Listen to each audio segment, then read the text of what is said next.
மாண்புமிகு மக்களுக்கு வணக்கம். புதுச்சேரியில் தேசிய ஜனநாயக கூட்டணி தொகுதி பங்கீடு நிறைவுற்றது.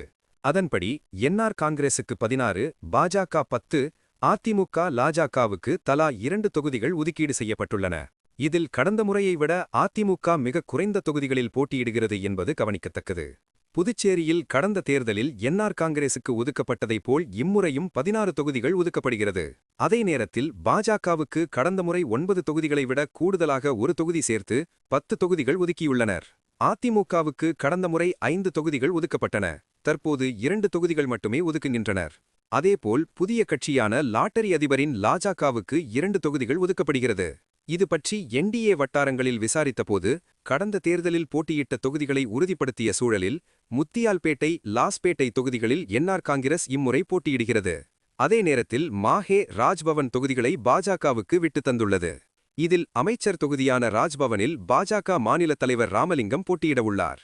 என்ஆர் காங்கிரஸில் நடப்பு அமைச்சர்கள், எம்எல்ஏக்கள் சிலருக்கு வாய்ப்பு மீண்டும் தரப்போவதில்லை என முடிவு எடுத்து படிப்படியாக ஒப்புதலை ரங்கசாமி வழங்கி வருகிறார்.